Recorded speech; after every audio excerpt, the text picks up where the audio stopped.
people like me. You need people like me so you can point your fucking fingers and say, that's the bad guy.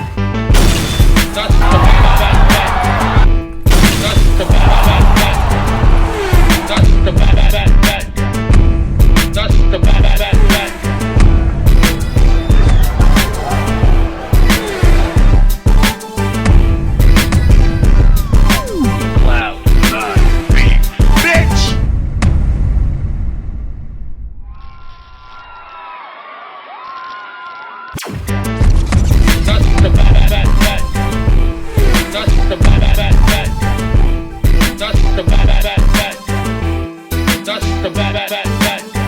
Welcome to the motherfucking relay. We're covering today's top boxing news.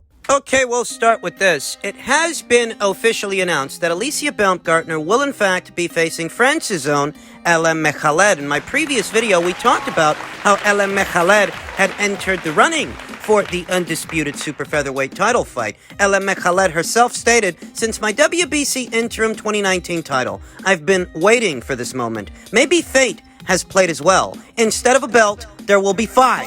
I will fight this February 4th in New York at Madison Square Garden. God knows how determined I am. It is my time to shine." Unbeknownst to most, Elhem years ago was crowned WBC interim champion, but she was robbed of her opportunity to fight for the title by way of her own team, her own management. For whatever reason, they willfully vacated the WBC interim title without her knowledge. And I never understood why they did that. Even now, it remains a mystery. In March of 2019, Elhem shared the ring with Brazil's own Danila Ramos for the WBC interim title that would have lined her up for a WBC title shot with then WBC super featherweight champion of Finland, Eva Wahlström. But as stated, somebody on her team made a decision to vacate that title without her knowledge, and Elhem, she never got that shot. Later on that year in 2019, in November of 2019, Katharina Thanders of Norway shared the ring with that same Danila Ramos for what was the newly vacated WBC interim title. And she beat Danila, Became WBC interim champion, and got her shot at the big time a year later in November of 2020, opposite the ring then WBC champion Terry Harper. Katharina beat Danila in November of 2019. Terry Harper beat Eva Wahlström in February of the following year, 2020. That same year, Terry Harper successfully defended the title against Katharina Thanders, but Elhem, she was left out in the cold. She never got her shot at the big time. She never got that shot at the full WBC title. And fate, as it would have it, has opened path. So you could argue that because Delphine Persoon beat Elhem in Elhem's last fight, that Delphine is more deserving of the shot than Elhem is. You could argue that Baumgartner versus Persoon is a more mouth-watering fight than Baumgartner versus Mekhaled is, though ultimately, Elhem is still a solid fighter, still a solid choice. A hell of a lot more solid than the 4-0 novice Ramona Grafe of Germany, who in spite of being a novice, is ranked at number 1 by way of the WBA's ranked standings. She's more solid than Ramona Grafe, more ambitious and more ballsy than the then champion Hyun Mi Choi. And more well-rounded, too. That's why I'm not complaining. If it were Baumgartner versus Choi, champion versus champion, I'm 100% confident that Hyun Mi Choi wouldn't have heard the final bell. She's got no defense. She might have been a long-reigning champion, an unbeaten one, and experienced. But a big part of the reason that Hyun Mi Choi reigned as a champion for such a long time is because the woman barely fought. She was fighting once a year for something like 2 or 3 years, and it was always against soft competition, soft opponents. When you're not taking on credible challengers and credible threats, it's that much easier to extend your reign as a champion. And if I'm being honest, I'd give Elhem good odds against Hyun Mi Choi, let alone Alicia Baumgartner. So whether or not Elhem is a suitable stand-in for Hyun Mi Choi, Yeah, I think she is. She's more experienced and more well-rounded than the WBA's number 1 contender, Ramona Grafe. bundles more professional experience than the number 1 contender, more ballsy than what was then the reigning champion. She actually fought the likes of a Delphine Persoon. Not a bad fighter. Not a bad fighter at all. Even if I don't think she can beat Alicia Baumgartner, she's still a solid opponent, still a solid fighter. The Boo Birds have already taken to harping about how Alicia Baumgartner should just give Michaela Mayer a rematch, as if Michaela Mayer... Yeah, because that's what she would have did, right? She wouldn't have shot for undisputed. She would have ran it back with Alicia from the kindness of her heart. Or maybe, you're just a fucking sourpuss that's mad. You backed the wrong pony in that super featherweight show. And now all you can do is whine about it. Pucker up, buttercup, and kiss my fucking ass. Michaela Mayer has to wait.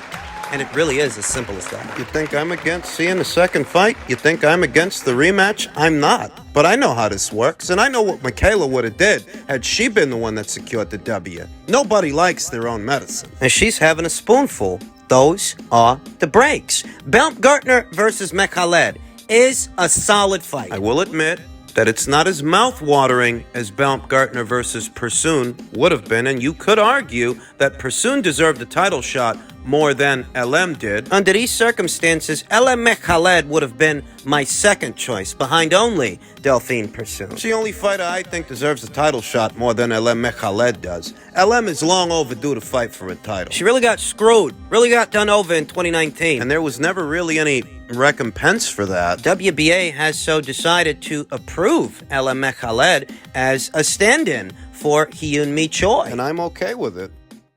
In men's heavyweight news, per a tweet from Michael Benson, Tyson Fury versus Alexander Usyk is now at contract stages of negotiations targeted for early March. Frank Warren has revealed, "I'm quite confident that we can get it on, but it's got to be signed. We are moving in the right direction. We have got a contract being issued." No mention of Tyson Fury potentially having a surgery to his elbow, I believe it was, immediately after the Chisora fight. Immediately after the Chisora fight, the Chisora trilogy, just a few weeks ago, Tyson Fury indicated he might need a surgery of some kind. And so you can imagine that would have or could have affected the Usyk fight and when it takes place. So this news is welcome news, that they are in the final stages of, potentially at least, finalizing this fight. Varying opinions in association with the match and how it's going to play out. Former cruiserweight champion Johnny Nelson delivered a bold Fury versus Usyk prediction. He being Tyson Fury,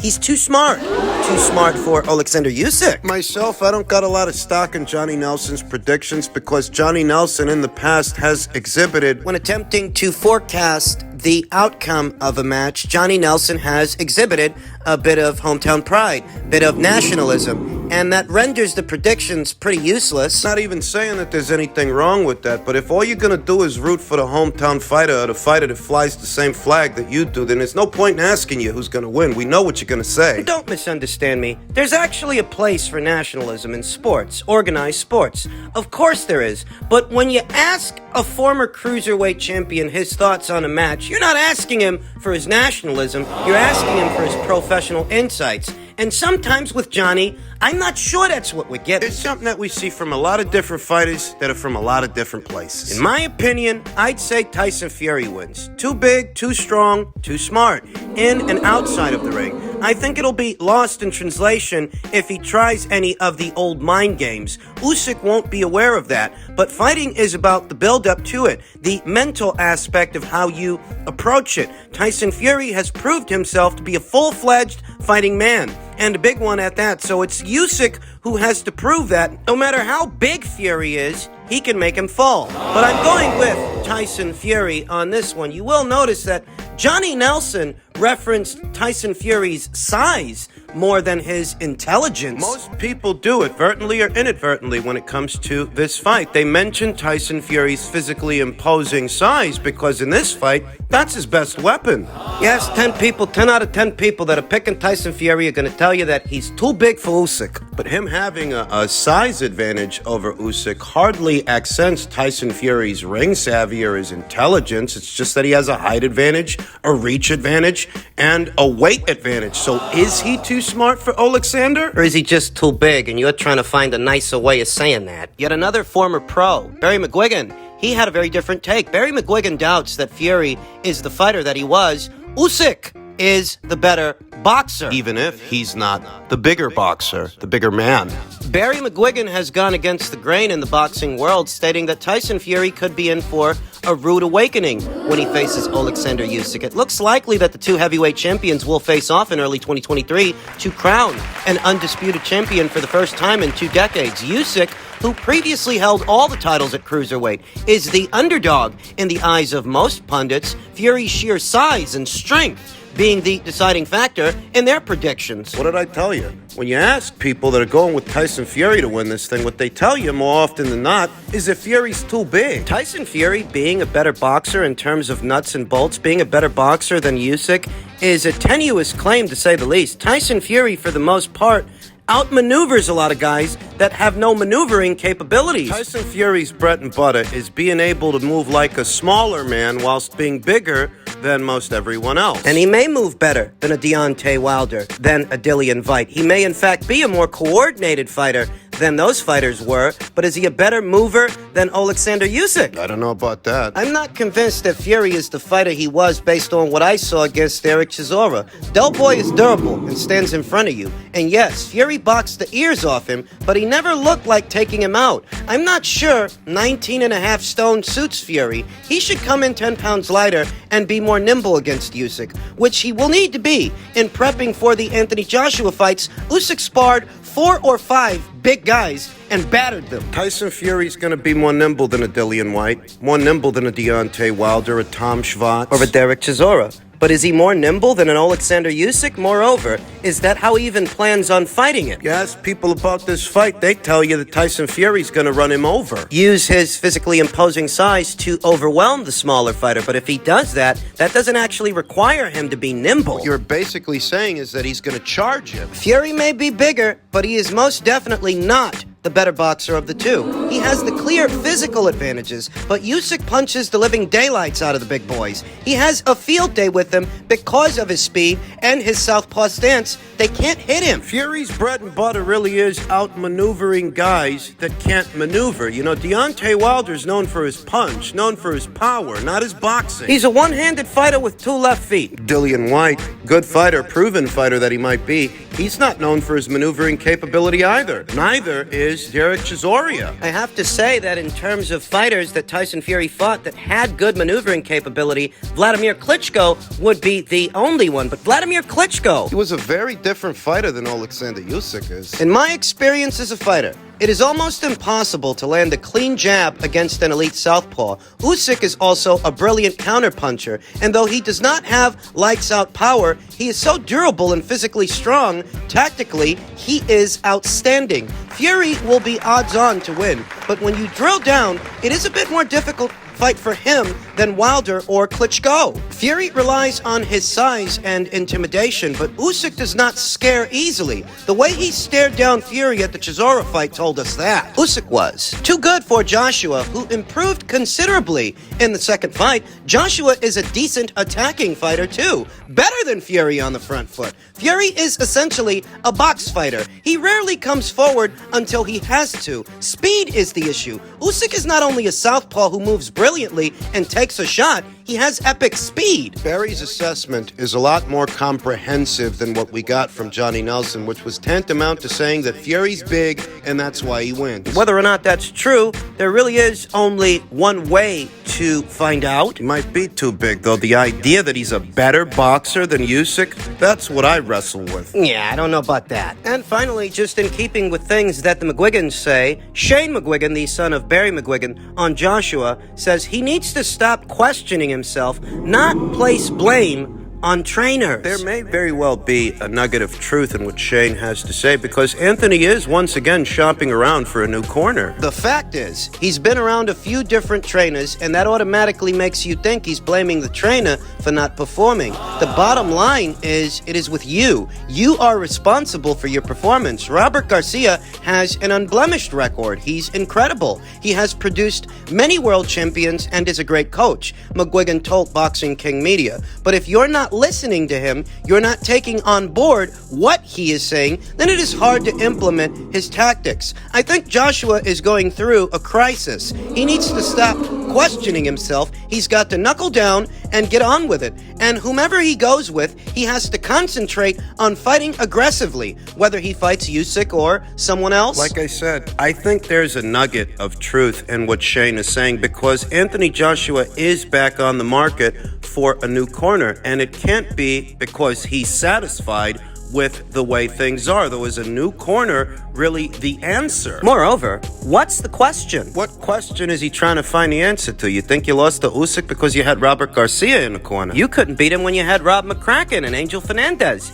in the corner. So maybe it's not so much about your corner situation as the man opposite the ring. You were fighting an elite level fighter, a pound for pound talent, a gold medalist, and a former undisputed cruiserweight champion, now unified heavyweight champion. Maybe he's just that good. Maybe. And it's not because Anthony's a bad boxer. I don't think Anthony's a bad boxer at all. I still think he's in the top 5 best heavyweights in the world, and whomever he goes with, he has to concentrate on fighting aggressively. Whether he fights Usyk again or fights Tyson Fury, he's got to be better at coming forward, and he's got to be more confident to stand in punching range and move his head and not always bounce back out again. But that takes time to learn. But really, it's a waste of time talking about it. He needs to settle down with someone and get on with it. Some trainers might be better for some fighters than others. Some relationships may gel better than some other relationships. The effect that a good corner can have on a fighter is palpable. Look at Vladimir Klitschko after he paired up with Manny Stewart. Look at Tyson Fury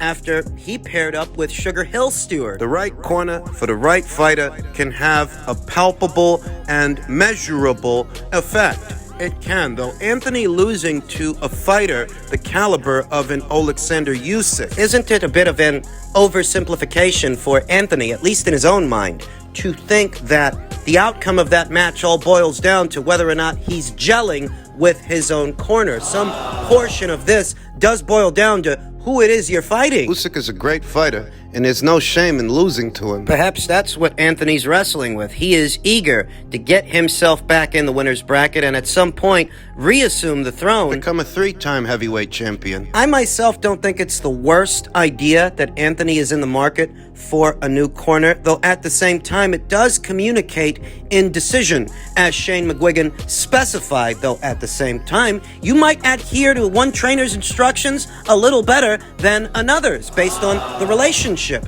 the rapport, or the lack thereof. Two things can be true at the same time. Shane is right. Anthony Joshua needs to make a decision and just get on with it. Though at the same time, maybe Anthony does need to change his decorum a bit in order to get on with it. Two things can be true at the same time. I'm curious to see who it is will be cornering Anthony Joshua's fights moving forward, because you don't get the sense it's going to be Robert. He's still shopping around. It can't be because he's happy with the job that Robert did.